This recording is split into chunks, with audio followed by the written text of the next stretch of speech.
Former UN Ambassador Nikki Haley dubbing 2020 the year socialism went mainstream. The former South Carolina governor as well, and potential 2024 presidential candidate, warning in a tweet socialism is, quote, becoming the default economic policy for the Democrat Party. Haley's comments come as Democrats spar internally over the party's future. Philip Wegman is a Real Clear Politics White House and political reporter. Philip, thanks for joining us this morning. Might this be one of the first broadsides launched in the presidential campaign of 2024? It certainly could be. But while it seems like Nikki Haley sort of rolled a grenade into a holiday party with that tweet, you can actually draw a direct line from her remarks earlier in the year at the Hudson Institute, where she condemned capitalism light as socialism, to the remarks that she just made. It's clear that if she does intend to run in 2024, her campaign will very much be an anti-socialist crusade. Well, obviously, the socialist leanings of the Democrat Party have been front and center in this. I mean, they came close to nominating Bernie Sanders, a Democratic socialist. Yeah, they really did. And look, if you rewind the clock and you go back to the time before the pandemic, it was very clear that the Republican game plan was to run against the Democratic nominee, whoever they were, and label them a socialist.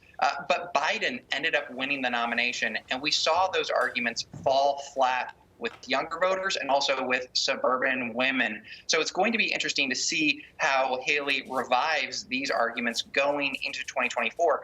I think that something that will be interesting to watch is that while a lot of these arguments in the campaign didn't necessarily succeed when Trump employed them, when Biden is actually making decisions and government money is flowing, Republicans and conservatives like Haley will have a lot more examples to draw from. And I could see a real resurgence happening in the effectiveness of this line of attack. It's kind of interesting that this all comes against a backdrop of a Republican president urging a reluctant Republican legislative body, Republican-led legislative body, to write $2,000 checks to the American people because he thinks $600 per person isn't enough.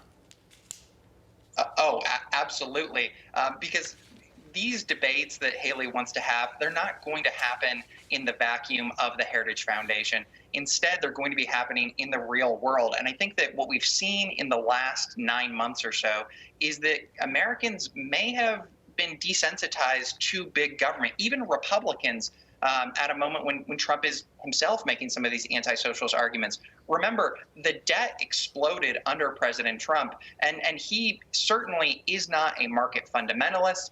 He's by no means a small c limited government conservative. He was more than happy to meddle in markets when it suited him.